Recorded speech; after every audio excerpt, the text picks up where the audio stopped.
Hello दोस्तों, मैं हूं कबीर और स्वागत है आप सबका इस चैनल पर। दोस्तों, एक ही वर्ड के साथ अलग अलग अर्थों में अलग अलग प्रीपोजिशंस का प्रयोग होता है।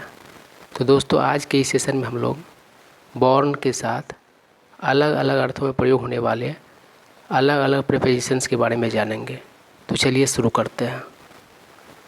पहला सेंटेंस है he was born of Indian parents, और दूसरा सेंटेंस है she was born to Indian parents.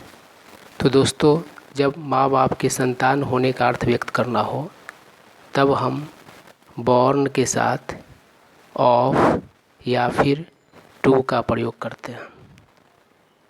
तो पहला सेंटेंस का अर्थ है कि वह इंडियन पेरेंट्स से जन्मा था, और दूसरा सेंटेंस का अर्थ है कि वह इंडियन पेरेंट्स से जन्मी थी। उसके बाद तीसरा सेंटेंस है the kid was born with a week heart.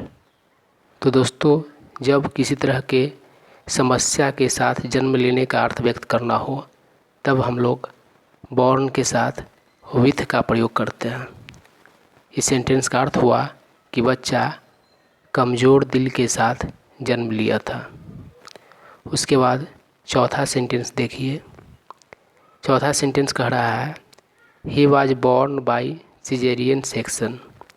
दोस्तों, सिजेरियन सेक्शन एक मेडिकल ऑपरेशन होता है और इसमें वुमन के बॉडी में चीरा लगाकर बच्चा को निकाला जाता है।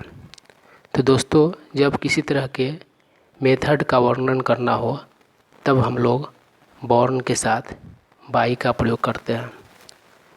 तो इस सेंटेंस का अर्थ हुआ कि वह सिजेरियन सेक्शन के द्वारा जन्म लिया था। उसके बाद पांचवा सेंटेंस देखिए। पांचवा सेंटेंस कह रहा है वाज सूरदास बॉर्न ब्लाइंड।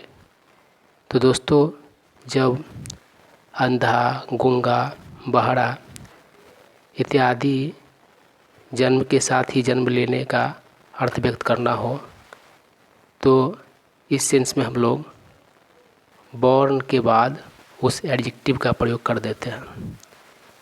तो इस सेंटेंस का अर्थ हुआ कि क्या सूरदास अंधा जन्म लिया था।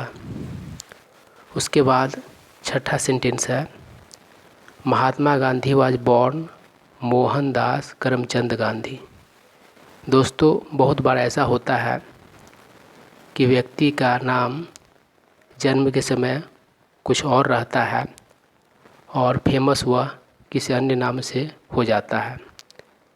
तो दोस्तों, जब हमें किसी के जन्म के समय का नाम ज़्यादा जोरदार तरीके से रखना हो तब हम बॉर्न के बाद उसके जन्म के समय का नाम मेंशन कर देते हैं। सेंटेंस देखिए, कह रहा है महात्मा गांधी वाज बॉर्न मोहनदास करमचंद गांधी। इस सेंटेंस में हम बॉर्न के बाद मोहनदास करमचंद गांधी मेंशन कर दिए हैं। तो इस सेंटेंस का अर्थ हुआ कि महात्मा गांधी का बचपन में जो नाम था जन्म के समय वह क्या था, तो मोहनदास करमचंद गांधी था। उसके बाद सातवां सेंटेंस है the bard was born into poverty. Bard का अर्थ होता है कवि। एक समानार्थी शब्द सीखने को मिला है यहाँ पर इस सेंटेंस में। तो दोस्तों, जब गरीबी, अमीरी इत्यादि मेंशन करना हो तब हम लोग बॉर्न के साथ इनटू का प्रयोग करते हैं। उसके बाद आठवां सेंटेंस देखिए। आठवां सेंटेंस कह रहा है the professor was born in 1984। जब वर्ष का वर्णन करना हो तब हम लोग बॉर्न के बाद इनका प्रयोग कर देंगे। उसके बाद नौवां सेंटेंस देखिए। नौवां सेंटेंस कह रहा है ही वाज बॉर्न ऑन 10 फरवरी 1984। तो दोस्तों, जब डेट का वर्णन करना हो, डेट पर जोर देना हो तब हम लोग ऑन का प्रयोग करते हैं और फिर हम लोग वर्ष से पहले इनका प्रयोग नहीं करते हैं। आप देख पा रहे होंगे 8वां सेंटेंस में इन 1984 है, जबकि 9वां सेंटेंस में ऑन 10 फरवरी 1984 है। इसमें इनका प्रयोग 1984 से पहले नहीं किया गया हुआ। उसके बाद 10वां सेंटेंस है he was born in a Hamlet in eastern India. तो दोस्तों, जब किसी जगह का वर्णन करना हो तो हम लोग बॉर्न के बाद इनका प्रयोग करते हैं। हैमलेट एक छोटे से गांव को कहा जाता है। उसके बाद 11वां सेंटेंस है he was born into a fisherman family.